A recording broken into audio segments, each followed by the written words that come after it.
Praise the Lord. खुदावन यीशु मसीह के नाम से फिर एक बार मैं आप सबों को इस यूट्यूब चैनल के अंदर स्वागत करते हैं। और वेडनेसडे के जो बाइबल स्टडी है उसी के लिए मैं आज आपके सामने उपस्थित हूँ। फिर एक बार खुदावन यीशु मसीह ने वचन प्रचार करने के लिए मौका दिया, इसलिए धन्यवाद करता हूँ। और आप सबों को भी धन्यवाद करता हूँ कि आप खुदा के पवित्र कलाम सुन रहे। उसी के द्वारा प्रभु आप सबों को आशीष करे। आज एक नए विषय में हम प्रवेश करेंगे। आज का विषय है मेरे अभिषिक्तों को मत छुओ। वचन इसका 105:15 वचन, मेरे अभिषिक्तों को मत छुओ। वचन 105 उसका 15। इसमें हम 5 छोटा सा विषय को देखेंगे। पहला है अर्थ और शास्त्र का वचन। दूसरा है यहोवा की अभिषेक कौन था, उसी को हम देखेंगे। और वे कौन अभिषेक थे जो यहोवा की आज्ञा के अनुसार चलते थे। और चौथा है वे अभिषिक्त लोग कौन थे जिन्होंने खुदा के आज्ञा को नहीं मानी। और पांचवा है अभिषिक्त को न छुए। तो ये छोटा सा 5 विषय है। इसी को आज हम परमेश्वर के पवित्र कलाम से कई बातों को देखेंगे, ताकि खुदा आप सबों को समझ ज्ञान बुद्धि दे, ताकि हम फर्क कर सकेंगे कि खुदा के अभिषेक और दुनिया की जो भी अभिषेक है उसी को समझना जरूरी है। इसलिए इस वचन को प्रचार किया जा रहा है। तो आज के वचन में हम प्रवेश करने से पहले हम दुआ करें, ताकि खुदा हमें ज्ञान बुद्धि समझ दे उसके पवित्र कलाम समझने की। तो आइए अपनी आंखों को बंद करें, सिरों को झुकाएं, हम प्रार्थना करें। Hallelujah hallelujah. खुदावन यीशु मसीह के समय के लिए प्रभु धन्यवाद करते। फिर एक बार प्रभु आपने मौका दिया, इसलिए धन्यवाद करते। आज इस रोटी तोड़ते टाइम प्रभु हमारे समझ को खोल, हमें सिखा, हमें समझा, ताकि सीख कर समझ कर तेरे नाम की महिमा स्तुति आराधना कर सके। लॉर्ड सभी के ऊपर दया कर, सबों को अनुग्रह कर, सबों के ऊपर दया कर और सबों को पवित्र आत्मा से समझ दे, ताकि तेरे पवित्र कलाम को समझे और आपके नाम की महिमा कर सकेंगे। लॉर्ड सबों के ऊपर दया कर, अनुग्रह कर। आपने हमारी विनंती प्रार्थना सुना, धन्यवाद कर छोटी सी विनंती खुदावन यीशु मसीह के नाम से मांगता हूं, सुन कबूल कर, आमीन। आज का जो विषय है मेरे अभिषिक्तों को मत छुओ। वचन 105 उसका 15 वचन। उसमें हम पहले जो छोटा विषय उसी को देखेंगे। अर्थ और शास्त्र के वचन को हम देखेंगे। ये अभिषिक्त जो हिब्रानी भाषा में मसीहा या मासा कहता है, इसका मतलब है किसी व्यक्ति पर पवित्र तेल डालना या लगाना। यूनानी भाषा में चौरो कहते हैं। यूनानी भाषा में चरो कहते हैं। चरो का मतलब है पवित्र आत्मा से अभिषेक। तो यह है हिब्रानी और यूनानी भाषा में जो अर्थ है। अब हम कुछ वचनों को देखेंगे। पुराने नियम के अंदर लेवियों की किताब इसका 8वां अध्याय 12 वचन में लिखा है कि और उसने मतलब मूसा ने अभिषेक के तेल में से कुछ हारून के सिर पर डालकर उसका अभिषेकित करके उसे पवित्र किया। तो पुराने नियम में परमेश्वर की जो भी याजक थे उनको अभिषेक किया जाता है, उसके बाद वो सेवा करते हैं। इसलिए यहाँ पे मूसा ने उनके ऊपर तेल डालकर उन्हें बाइबल के अंदर लिखा है उन्हें अभिषेक कर उन्हें पवित्र किया। तो ये पुराने नियम के अंदर एक नियम था, इसलिए इस वचनों को खुदा के पवित्र कलाम से आपको बताया। और नए करार के अंदर पहली यूहन्ना इसका 2 अध्याय 27 वचन, 1 जॉन चैप्टर 2 वर्स 27, वहां पे हम जब पढ़ते तो वहां पे लिखा है, परंतु तुम्हारा वह अभिषेक जो उसकी ओर से किया गया तुम में बना रहता है और तुम्हें इसका प्रयोजन नहीं कि कोई तुम्हें सिखाए, वरन जैसे वह अभिषेक जो उसकी ओर से किया गया तुम्हें सब बातें सिखाता है। और यह सच यह सच्चा है और झूठा नहीं। और जैसा उसने तुम्हें सिखाया है वैसा ही तुम उसमें बने रहते हो। तो ये अभिषेक नए करार के अंदर ये जो है खुदा के पवित्र आत्मा जो वो हमें खुदावन यीशुआ मसीहा के नाम से बपतिस्म लेने से हमें प्राप्त होता है। और इसलिए जैसे वचन में लिखा है कि वो तुम्हारे साथ है, तुम्हारे अंदर है और वही तुम्हारे ऊपर भी आते हैं। तो इसलिए ये अभिषेक जो है नए करार के अंदर इसी प्रकार लिखा है कि वो परमेश्वर यीशुआ मसीहा हमें देता है। इसलिए इस वचन को हमने पढ़ा कि तुम्हारा वह अभिषेक जो उसकी ओर से किया गया, तो परमेश्वर की ओर से किया जाता है। इसलिए परमेश्वरी वो व्यक्ति को अभिषेकित करते हैं। तो इसलिए इस वचनों को भी यहाँ पे आपको बताया गया है। आगे जब हम प्रकाशित वाक्य 3:18 पढ़ते हैं, रेवलेशन चैप्टर 3:18, ये लौदीकिया जो मंडली था, सातवां मंडली, प्रकाशित वाक्य में 7 मंडली है, उसमें 7वां मंडली को लिखा गया अपनी आंखों में लगाने के लिए सुरमा ले कि तुम देखने लगे। तो यहाँ पे लिखा है कि पवित्र चीजों को देखने के लिए आंखों में सुरमा लगाओ, मतलब आंखों में अभिषेकित होना चाहिए ताकि हम खुदा के गुप्त बातों को समझ सकेंगे, वचन से वचन मिलाकर बोल सकेंगे। तो इसलिए यहाँ पे लिखा है कि ये 7वां मंडली को लिखा गया कि अपनी आंखों में लगाने के लिए सुरमा ले कि तुम देखने लगे। तो हमें आत्मिक चीजों को देखना चाहिए, इसलिए मंडलियों को कहा गया। इसलिए ये वचन भी यहाँ पे लिखा गया कि खुदा बाइबल के अंदर लिखा है अभिषेक करते ताकि लोग जो भी अद्भुत बात है, वचन की गहराई है, उसको समझ सकेंगे। तो ये है, हमने अर्थ और शास्त्र के कई वचनों को देखा। अब हम दूसरा विषय में प्रवेश करेंगे। दूसरा विषय ये है, यहोवा का अभिषेकित कौन था। कुछ लोग यहाँ पे 12 उदाहरण हम देखेंगे कि जिनको खुदा ने अभिषेक किया था उसके विषय में। पहला है एजिकियल 28 और उसका 14 वचन, एजिकियल 28:14। यहाँ पे लूसीफर के विषय में, पहले उसका नाम वहां पे नियम का सारा काम है, क्योंकि खुदा ने एक राजा को लेकर लूसीफर के विषय में वहां पे लिखते हैं। तो वहां पे लिखा है कि वो अभिषेकित करूब था। तो ये लूसीफर जो था ये अभिषेकित करूब था, इसलिए ये वचन में लिखा गया। यह है पहला व्यक्ति जिनको अभिषेकित किया था।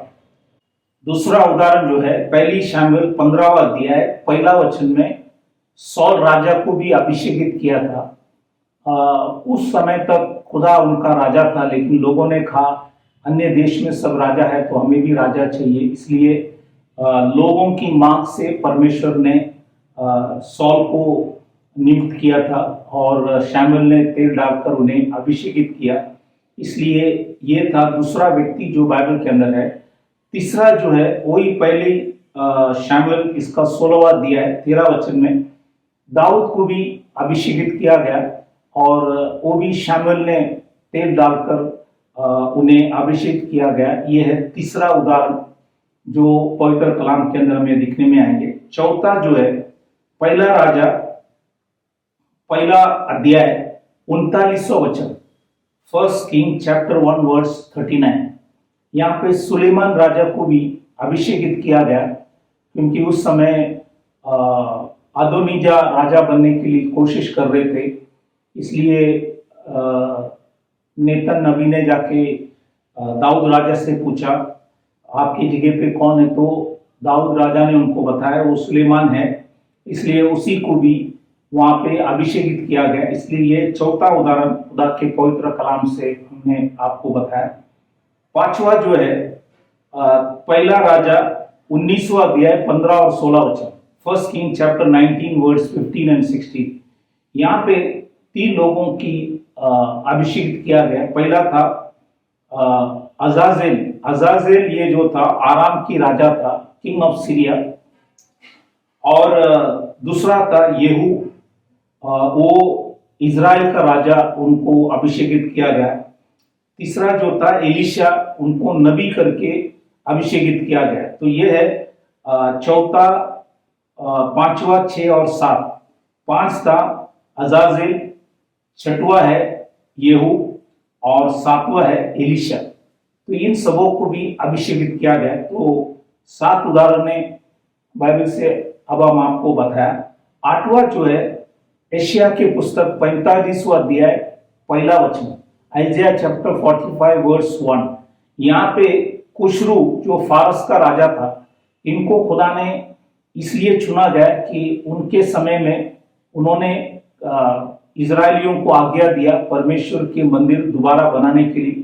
जो मंदिर नबूकदनेस्सर राजा ने तोड़ा गया, उसी को बनाने के लिए खुदा ने कुशरू को खड़ा किया। और ये भी खुदा ने लिखा है कि ये भी मेरा अभिषेकित है। तो इसलिए ये है 8वां उदाहरण हमने खुदा के पवित्र कलाम से देखा गया। 9वां है इज़िकियल 16वां अध्याय 9वां वचन, इज़िकियल चैप्टर 16:9। यहाँ पे इजरायली लोग जो परमेश्वर के चुने हुए लोग थे, वो भी अभिषेक है करके खुदा ने इस वचन के द्वारा हमें दर्शा रहा है। तो ये है 9वां उदाहरण मैंने खुदा के पवित्र कलाम से दिखाया। 10वां उदाहरण जो है जकरिया 4 अध्याय 14 वचन, जकरिया चैप्टर 4:14। यहाँ पे आप देखेंगे 2 पुरुष के विषय में है।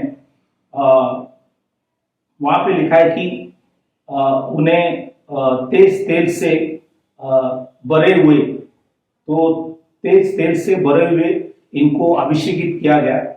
तो ये 2 पुरुष थे और ये मूसा और एलिया जो नए करार के अंदर प्रकाशित वाक्य में आपको दिखने में आएंगे। मतलब जैसे मूसा और एलिया थे, उसके समान 2 व्यक्ति आएंगे अंत के समय में। इसलिए ये भी अभिषेकित है करके जकरिया नबी पुराने नियम के अंदर लिखा गया। 11वां जो है दूसरी कुरिन्थियों की किताब पहला अध्याय 21 और 22, 2 कोरिन्थियन चैप्टर 1 21-22।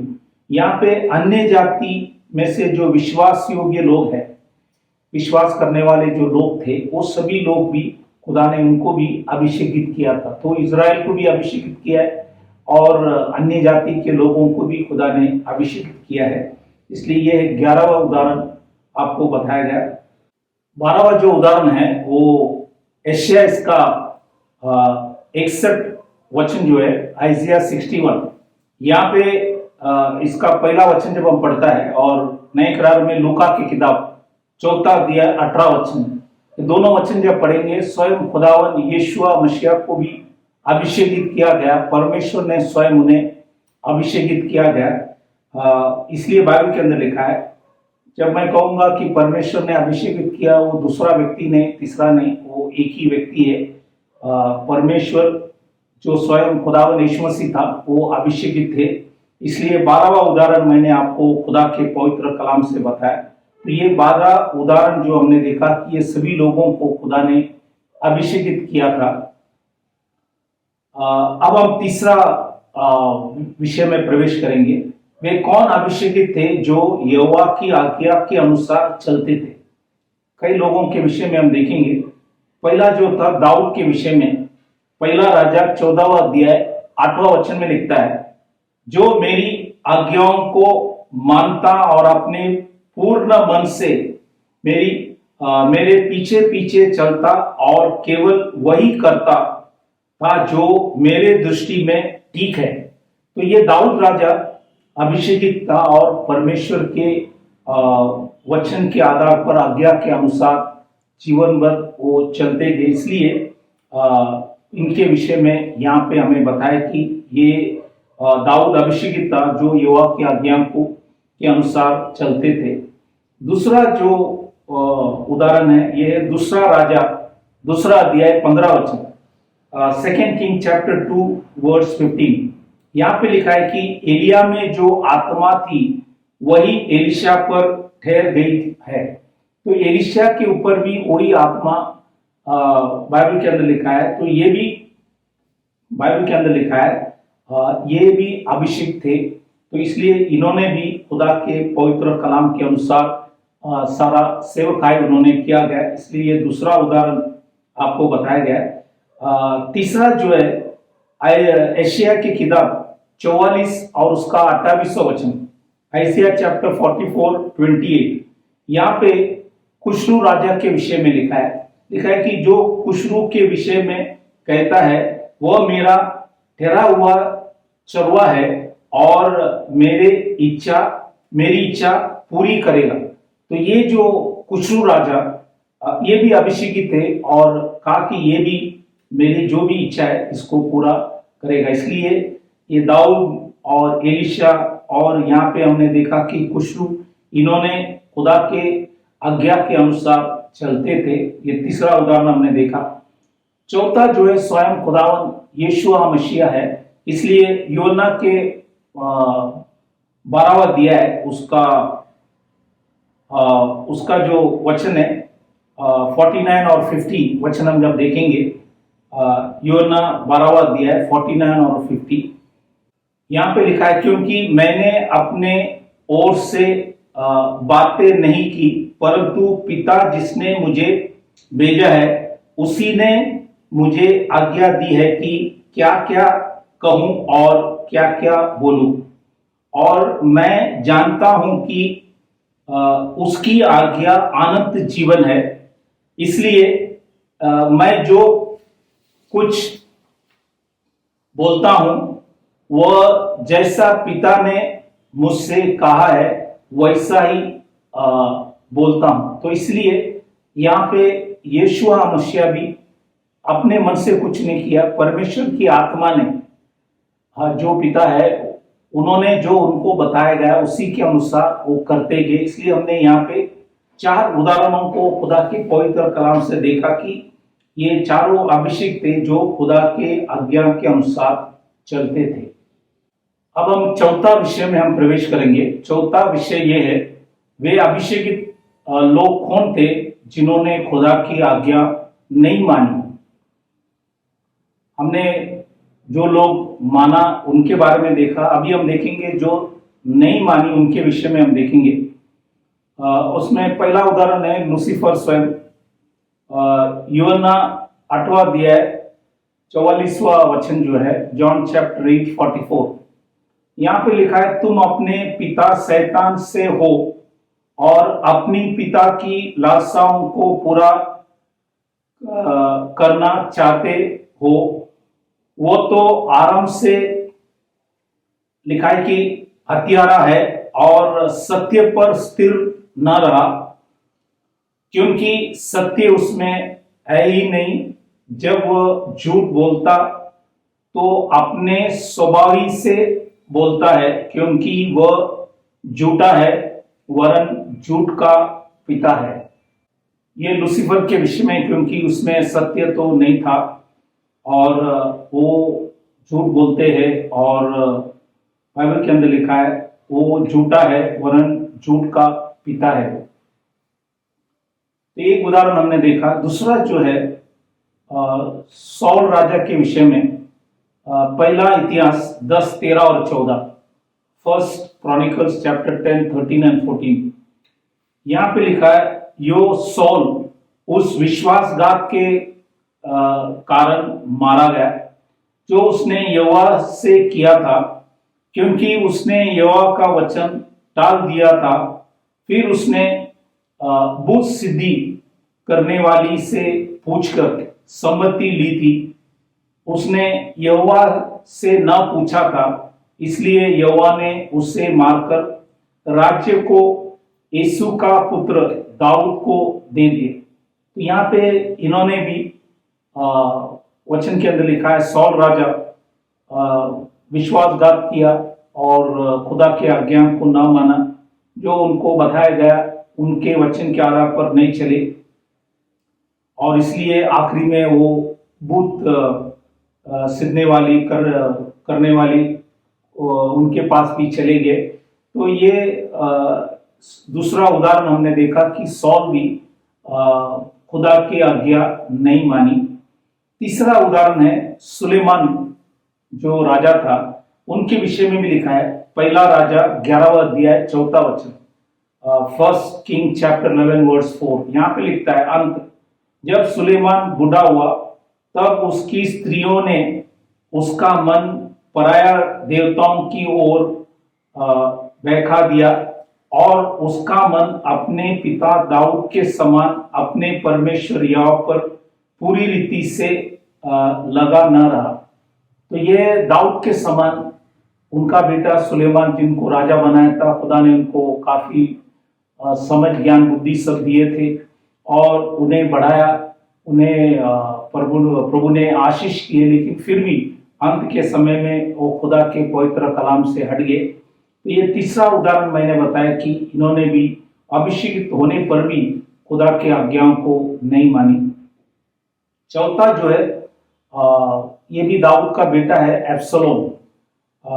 ये लोगों ने उनको अभिषेकित किया था, इसलिए दूसरी शामिल 19वां अध्याय 10वां वचन, सेकंड शामिल 19:10, वहां पे लिखा है, परंतु एब्सलोम जिसको हमने अपना राजा होने को अभिषेकित किया था, तो लोगों ने उनको अभिषेकित किया, प्रभु की ओर से नहीं था, इसलिए लिखता है कि वह युद्ध में मर गया है। तो ये युद्ध में मर गए क्योंकि ये खुदा ने उनको अभिषेकित नहीं किया, ये स्वयं लोगों ने उनको अभिषेकित किया गया और इन्होंने भी खुदा के पवित्र कलाम की आज्ञाओं को नहीं मानी।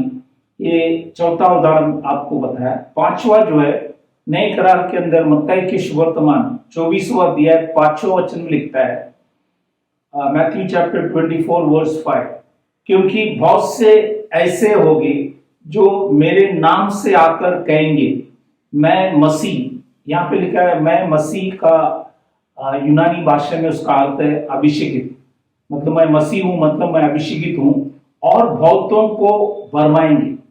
तो अभिषेकित होकर देखो बहुतों को भरमाता है।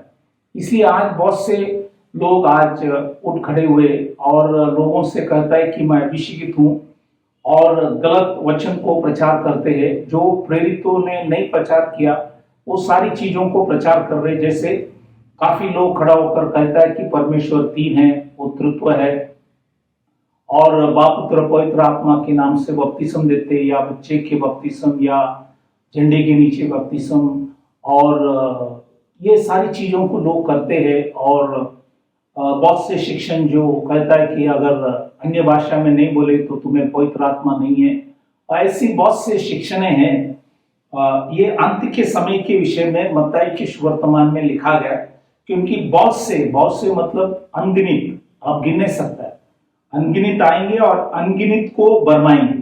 तो इसलिए आज ज्यादा भी विश्व में आप देखो जितनी भी मंडलियां हैं, ये सब बाइबल में लिखा है, ये कहता है कि मैं अभिषेकित हूं और बहुतों को भरमाएंगे, तो ये भरमाते रहता है। परमेश्वर के दास पौलुस दूसरी कुरिन्थियों 11वां अध्याय 13 से 15 में ये वचन लिखा है, क्योंकि ऐसे लोग झूठे प्रेरित, तो झूठे प्रेरित भी है, और चल से काम करने वाले और मसीह के प्रेरित के रूप धरने वाले, ये सब मसीह का रूप धरता है, लोगों को कहता है, लेकिन लोगों को फर्क करने में उन्हें दिक्कत होता है। फिर लिखता है ये कुछ अचंभों की बात नहीं, क्योंकि शैतान आप भी ज्योति में स्वर्गदूत का रूप धारण करता है। तो ये शैतान भी, मैंने कहा गया कि वो भी एक अभिषेकित करूप था करके वचन में मैंने आपको पहले ही बताया। इसलिए 15 वचन में लिखा है, 2 कोरिन्थियन चैप्टर 11 13 to 15, उसमें 15 वचन में लिखा है, इसलिए यदि उसके सेवक भी धर्म की सेवकों का सा रूप धरे तो कोई बड़ी बात नहीं, परंतु उनका अंत उनके कामों के अनुसार होगा। तो इसलिए यहाँ पे खुदा ने नए करार के अंदर आज के समय में काफी मंडलियां हैं, काफी शिक्षण है, इसलिए हमें हर चीज को परखना है। इसलिए वचन में यह भी लिखा है, पहला यूहन्ना 4 अध्याय 1 वचन में लिखता है, हर आत्मा की प्रतीति मत करो, हर आत्मा को परखो, ताकि परखने से आपको समझेंगे ये अभिषेक जो भी है ये खुदा की ओर से है या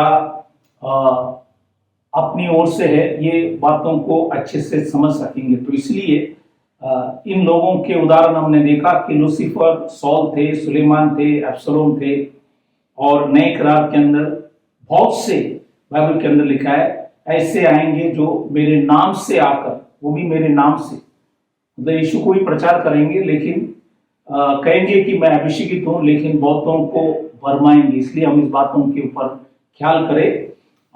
ये है चौथा जो विषय हमने देखा, वे अभिषेकित लोग कौन थे जिन्होंने खुदा की आज्ञा को नहीं मानी। अब हम पांचवा विषय में जाएंगे, वो है अभिषिक्त को न छुए।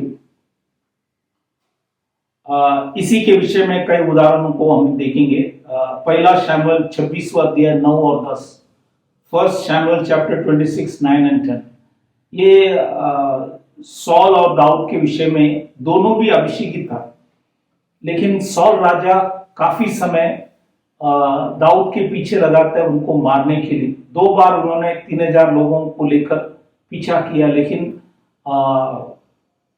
यहाँ पे हम देखते हैं कि सॉल राजा दाऊद के हाथ में आए, लेकिन फिर भी दाऊद ने उन्हें कुछ नहीं किया। इसलिए वो एक वचन यहाँ पे लिखा है, पहले शमूएल 26 9 और 10, फर्स्ट शमूएल चैप्टर 26 वर्स 9 एंड 10। यहाँ पे लिखा है, दाऊद ने अभिषेक से कहा उसे नष्ट न कर, मतलब सॉल राजा को नष्ट न कर, क्योंकि यहोवा की अभिषेक पर हाथ चलाकर कौन निर्दोष ठहर सकता है।